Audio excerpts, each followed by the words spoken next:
Hi കൂട്ടുകാരെ, എല്ലാവർക്കും നമസ്കാരം. ഇന്ന് നമുക്ക് തനി നാടൻ രീതിയിൽ പാചകം ചെയ്തെടുത്ത നല്ലൊരു അയല മീൻ കറിയാണ് നമ്മുടെ ഇന്നത്തെ വീഡിയോ. ഈ ഒരു മീൻ കറിയെ ഞാനിവിടെ തയ്യാറാക്കി എടുക്കുന്നത് വളരെ എളുപ്പത്തിലാണ്. തേങ്ങയൊന്നും അരക്കാതെ തന്നെ നല്ല കുറുകിയ ചാറോടുകൂടി രുചിയേറിയൊരു മീൻകറി കൂടിയാണ്.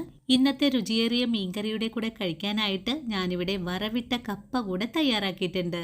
മലയാളികളുടെ ഇഷ്ട വിഭവങ്ങളിൽ ഒന്നായ കപ്പയും മീൻകറിയും ഇനി ഇതുപോലൊരു രുചിയിൽ നിങ്ങൾ തീർച്ചയായിട്ടും ട്രൈ ചെയ്ത് നോക്കണം. ഏവർക്കും ഇഷ്ടപ്പെടുന്ന നല്ല സ്വാദാണ്. അടുത്ത തവണ നിങ്ങൾ അയലമീൻ മേടിക്കുമ്പോൾ ഇതേ ഒരു രീതിയിൽ കറി തയ്യാറാക്കി നോക്കണം. ഈ ഒരു അയലമീൻ കറി തയ്യാറാക്കി എടുക്കാനും വേണ്ടിയിട്ട് ഞാനിവിടെ കാശ്മീരി മുളകും വറ്റൽ മുളകുമാണ് എടുത്തിട്ടുള്ളത്. നിങ്ങളുടെ കൈവശം വറ്റൽ മുളകില്ലെങ്കിൽ സാധാരണ മുളക് പൊടി എടുത്താലും കുഴപ്പമൊന്നുമില്ല. ഇനിയിപ്പോൾ കപ്പയും മീൻകറിയൊക്കെ കഴിക്കാൻ താല്പര്യമുള്ള എൻ്റെ കൂട്ടുകാർക്ക് ഈ ഒരു വീഡിയോയും ഒരുപോലെ തന്നെ ഇഷ്ടപ്പെടും. വീഡിയോ കാണുമ്പോൾ ഒന്ന് സ്കിപ്പ് ചെയ്യാതെ വേണേ കൂട്ടുകാരെ കണ്ടൊന്ന് സപ്പോർട്ട് ചെയ്യാനായിട്ട്. നിങ്ങൾ ഓരോരുത്തരും എനിക്ക് തരുന്ന സപ്പോർട്ട് ഒന്നുകൊണ്ട് മാത്രമാണ് നമ്മുടെ ചാനൽ മുന്നോട്ട് പോകുന്നതും. നിങ്ങൾ തരുന്ന ഓരോ ലൈക്കുകളും നമ്മുടെ വീഡിയോസിന് വളരെ പ്രയോജനകരവുമാണ്.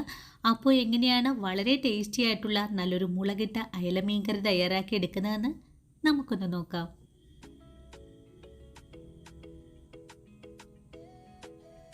അയലക്കറി തയ്യാറാക്കി എടുക്കാനും വേണ്ടിയിട്ട് ഞാനിവിടെ അയലയെ കഴുകി വൃത്തിയാക്കിയൊക്കെ എടുത്ത് വെച്ചിട്ടുണ്ട്. ഇതിൻ്റെ മേലെയായിട്ട് കുറച്ച് വരകളൊക്കെ ഇട്ട് കൊടുക്കുന്നുണ്ട്. കാരണം ഇതിലേക്ക് ഉപ്പും പുളിയൊക്കെ പെട്ടെന്ന് തന്നെ ഒന്ന് പിടിച്ച് കിട്ടാനും വേണ്ടിയിട്ടാണ്. ഇനി നമുക്കിതിൻ്റെ മസാല റെഡിയാക്കാനും വേണ്ടിയിട്ട് ഒരു പാൻ അടുപ്പിലേക്ക് വെച്ചിട്ടുണ്ട്. പാൻ ഇപ്പോൾ ചൂടായി വന്നു. ഞാനിതിലേക്ക് 1 സ്പൂൺ അളവിൽ വെളിച്ചെണ്ണ കൂടെ ഒഴിക്കുന്നുണ്ട്. എണ്ണ ഇപ്പോൾ ചൂടായി തുടങ്ങിയിട്ടുണ്ട്. ഇതിലേക്ക് നമ്മൾ വറ്റൽ മുളകും കാശ്മീരി മുളകുമാണ് എടുത്തിട്ടുള്ളത്. 15 വറ്റൽ മുളകും 8 കാശ്മീരി മുളകുമാണ് എടുത്തിട്ടുള്ളത്. നിങ്ങളുടെ കൈവശം കാശ്മീരി മുളകും വറ്റൽ മുളകും ഒന്നും ഇല്ലെങ്കിൽ 1.5 ടേബിൾ സ്പൂൺ അളവിൽ എരിവുള്ള മുളക് പൊടിയും 1 സ്പൂൺ അളവിൽ കാശ്മീരി മുളക് പൊടിയും എടുക്കാവുന്നതാണ്. നമുക്ക് ഈ പാനിൽ ഇട്ട് കൊടുത്ത് ചെറിയ തീയിൽ വെച്ച് ഇതിനെ ഒന്ന് മൊരിയിച്ചെടുക്കണം. മുളക് പാനിലേക്ക് ഇട്ട് കൊടുത്തിട്ട് 1 മിനിറ്റ് നേരം ഒന്ന് വഴറ്റിയെടുത്താൽ മതിയാകും. ഇപ്പോൾ നമ്മുടെ മുളകിൻ്റെ കളറൊക്കെ ഒന്ന് ചേഞ്ചായി വന്നിട്ടുണ്ട്. നമുക്ക് ഈ മുളകിനെ പാനിൽ നിന്നെടുത്ത് മാറ്റാം. മുളകിനെ മറ്റൊരു പാത്രത്തിലേക്കൊന്ന് മാറ്റിയിട്ടുണ്ട്. അതിനുശേഷം അതേ പാൻ തന്നെ വീണ്ടും അടുപ്പിലേക്ക് വെച്ച് കൊടുത്തിട്ടുണ്ട്. ഇനി വീണ്ടും നമുക്കിതിലേക്ക് 1 സ്പൂൺ അളവിൽ കൂടെ വെളിച്ചെണ്ണ ഒഴിക്കാവുന്നതാണ്. വെളിച്ചെണ്ണ ഒന്നുകൂടെ ചൂടായി വരുമ്പോൾ നമുക്കിതിലേക്ക് ഒരു 1/4 ടീസ്പൂൺ അളവിലും കുറച്ചായിട്ട് ഉലുവ ചേർക്കുന്നുണ്ട്. ഉലുവ ഒന്ന് പൊട്ടിക്കഴിഞ്ഞാൽ നമുക്കിതിലേക്ക് ഒരു 15 കൊച്ചുള്ളിയെ കട്ട് ചെയ്തതാണ് ചേർത്ത് കൊടുക്കേണ്ടത്. ഉള്ളി ചേർത്ത് കഴിഞ്ഞാൽ ഇതിൻ്റെ കൂടെ തന്നെ ഒരു കൊച്ചു കഷ്ണം ഇഞ്ചിയെ കട്ട് ചെയ്തത് കൂടെ ചേർക്കണം. നമുക്ക് വേണ്ടത് വെളുത്തുള്ളി അല്ലിയാണ്. ഇതൊരു 10ഓളം എടുത്തിട്ടുണ്ട്. വെളുത്തുള്ളിയും ചേർത്ത് കഴിഞ്ഞാൽ പിന്നെ നമുക്കിതിനെ നല്ലതുപോലെ ഒന്ന് വഴറ്റിയെടുക്കണം. ഉള്ളി ഒട്ടും കരിയാതെ വേണം നമുക്ക് വഴറ്റിയെടുക്കാനായിട്ട്. അതിനായിട്ട് നമുക്ക് ചെറിയ തീയിൽ വെച്ച് കൊടുത്ത് തന്നെ ഇതിനെ ഒന്ന് വഴറ്റിയെടുക്കാം.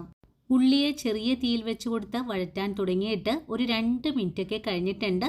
ഇനി നമുക്കിതിലേക്ക് വേണ്ടത് 1/4 ടീസ്പൂൺ മഞ്ഞൾപ്പൊടിയാണ്. മഞ്ഞൾപ്പൊടിയും ചേർത്ത് ഒന്നുകൂടി വഴറ്റിയതിന് ശേഷം നമുക്കിതിലേക്ക് നമ്മൾ നേരത്തെ തന്നെ വഴറ്റി മാറ്റി വെച്ചിട്ടുള്ള മുളകിനെയാണ് ചേർക്കേണ്ടത്. മുളകും ചേർത്ത് ഒന്നുകൂടി ഇളക്കി യോജിപ്പിച്ചതിന് ശേഷം നമുക്കിതിലേക്ക് 1.5 തക്കാളിയെ ഒന്ന് കട്ട് ചെയ്തത് കൂടെ ചേർക്കണം. തക്കാളിയെ ചേർത്ത് കഴിഞ്ഞാൽ പിന്നെ നമുക്ക് ഒന്നും കൂടി കൂട്ടി ഇളക്കി യോജിപ്പിച്ച് കൊടുക്കണം. തക്കാളി അധികം ഒന്നും വെന്ത് കുഴഞ്ഞു പോകേണ്ട ആവശ്യമൊന്നുമില്ല. ഒന്ന് വാടി കിട്ടിയാൽ മാത്രം മതിയാകും. തക്കാളിയും ചേർത്ത് 2 മിനിറ്റ് നേരം നല്ലതുപോലെ ഒന്ന് വഴറ്റിയിട്ട് നമുക്ക് ഫ്ലെയിം അങ്ങ് ഓഫ് ചെയ്ത് കൊടുക്കാം. അതിനുശേഷം ഇതിനെ ചൂടാറാനായിട്ടൊന്ന് മാറ്റി വയ്ക്കണം. ഇനി നമ്മുടെ മസാലകൾ ഒന്ന് ചൂടാറി വരട്ടെ. സമയം കൊണ്ട് നമ്മുടെ കപ്പ നല്ലപോലെ വെന്ത് വന്നിട്ടുണ്ടായിരുന്നു.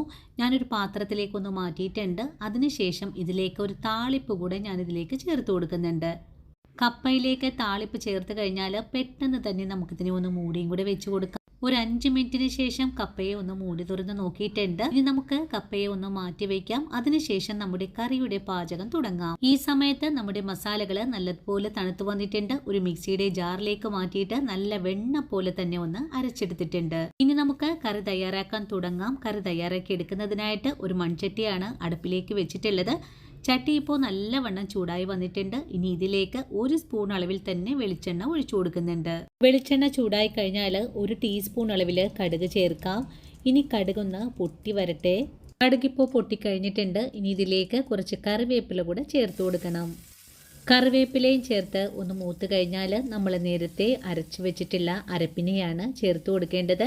അരപ്പ് ചേർത്ത് 1 മിനിറ്റ് നേരം മാത്രം വഴറ്റിയാൽ മതിയാകും. കാരണം നമ്മൾ നേരത്തെ തന്നെ ഇതെല്ലാം ഒന്ന് വഴറ്റി മാറ്റി വെച്ചിട്ടുള്ളതാണ്. ഇനി നമുക്കിതിലേക്ക് കറിക്ക് ആവശ്യമായ കുടംപുളി ചേർക്കാം. ഞാനിവിടെ 2 കഷ്ണം കുടംപുളിയാണ് എടുത്തിട്ടുള്ളത്. ഇനി കുടംപുളി വെള്ളം നമ്മുടെ മിക്സിയുടെ ജാറിലേക്ക് ഒഴിച്ചു കൊടുത്ത് അരപ്പെല്ലാം ഒന്ന് കുലുക്കി നമുക്ക് ഇതിലേക്ക് തന്നെ ഒഴിച്ചു കൊടുക്കാം. ഞാനിപ്പോൾ മിക്സിയുടെ ജാറ് കഴുകിയിട്ട് വെള്ളം ഒഴിച്ചു കൊടുത്തിട്ടുണ്ട്.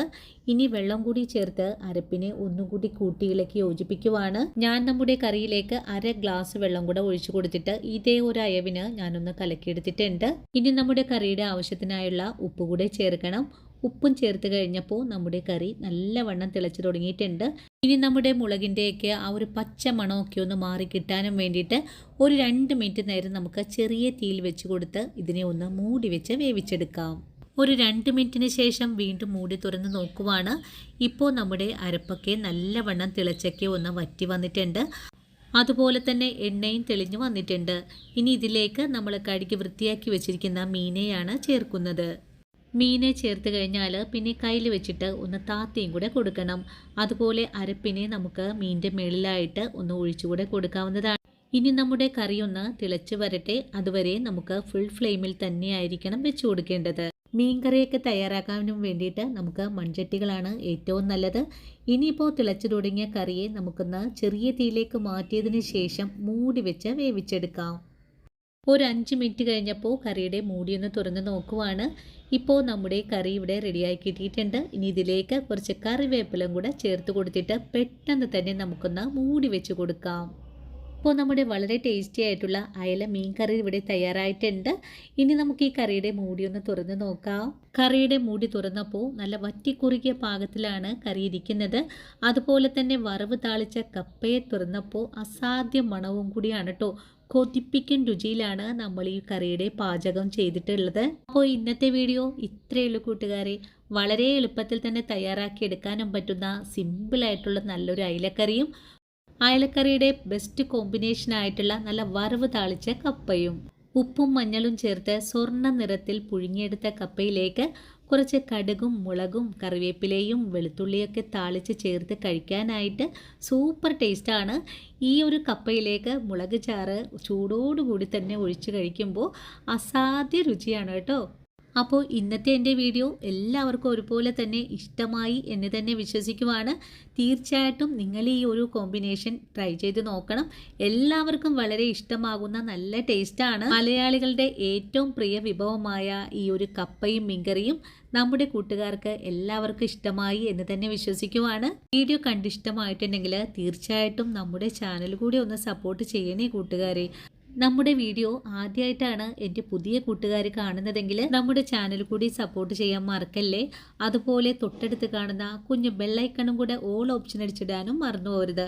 അപ്പോഴാണ് ഞാനിടുന്ന പുതിയ പുതിയ വീഡിയോസ് എല്ലാം തന്നെ നിങ്ങളുടെ കയ്യിൽ നോട്ടിഫിക്കേഷൻ വഴി എത്തുന്നത്. വീഡിയോ കണ്ട് ട്രൈ ചെയ്ത് നോക്കുമ്പോൾ നിങ്ങൾക്ക് ഇഷ്ടപ്പെടുവാണെങ്കിൽ നിങ്ങളുടെ അഭിപ്രായങ്ങൾ കമൻസ് ആയിട്ട് അറിയിക്കാനും മറക്കരുത്. അപ്പോഴാണ് പുതിയ പുതിയ ആളുകൾക്കും നമ്മുടെ വീഡിയോ ഇഷ്ടപ്പെട്ട് തുടങ്ങുന്നതും. അപ്പോൾ ഇന്നത്തെ വീഡിയോ ഇവിടെ നിർത്തുവാണ് കൂട്ടുകാരെ. ഇനിയും നിങ്ങൾക്ക് വേണ്ടിയിട്ട് നല്ല നല്ല വീഡിയോസൊക്കെ ആയിട്ട് ഞാൻ നാളെ ഓടി എത്തുന്നതാണ്. അതുവരെയും വീഡിയോ കണ്ട് സപ്പോർട്ട് ചെയ്ത എൻ്റെ എല്ലാ കൂട്ടുകാരോടും ഇനിയും കാണാനിരിക്കുന്ന എൻ്റെ പ്രിയ കൂട്ടുകാരോടും ഒത്തിരി നന്ദി സ്നേഹമൊക്കെ അറിയിച്ചുകൊണ്ട് നാളെ രാവിലെ ഓടിയെത്താം. അതുവരെയും ഒത്തിരി സ്നേഹത്തോടെ വീണ്ടും കാണാം.